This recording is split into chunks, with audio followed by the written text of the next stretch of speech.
honorable members of the Philippine Coast Guard. Today stands as a tribute to their strength, resilience, and dedication of every individual who serves with passion and purpose. As the natatanging buwanan ng tanod baybayin ng Pilipinas, I stand before you humble, knowing this recognition reflects not just my work, but the collective efforts of all who will tirelessly protect our seas and safeguard our people.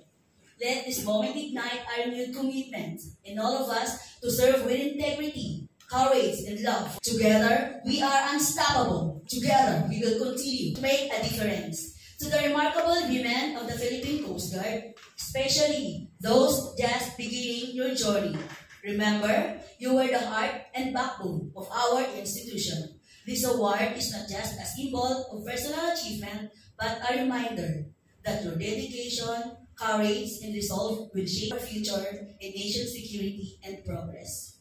Let this honor be a beacon of inspiration to continue working with pride and honor. Your perseverance and resilience are crucial to our mission.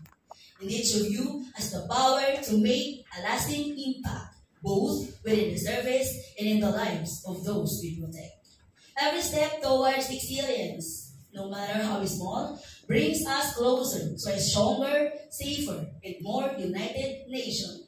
Believe in your contributions and know that greatness is within reach for you too. Have the power to inspire change, just like the many remarkable women who have come before you.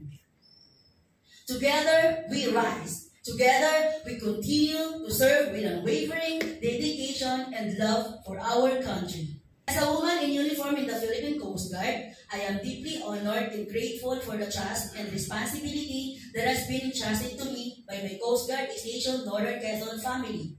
Being given the opportunity to lead the newly activated Coast Guard Mobile Post Panukulan. Isa lamang ito sa patunay na hindi lamang kalalakihan ang may kakayahang mamuno, lalo na sa isang bagong tatag na opisina, bagkus kaya rin nating mga kababaihan dahil hindi tayo basta babae lang, dahil babae ako. Once again, I am Petty Officer 2nd Class Annalyn Ihina Chodoro 006325 Philippine Coast Guard, bumabati ng isang maligayang buwan ng mga kababaihan. Mabuhay ang tanod baybayin ng Timog Katagalugan.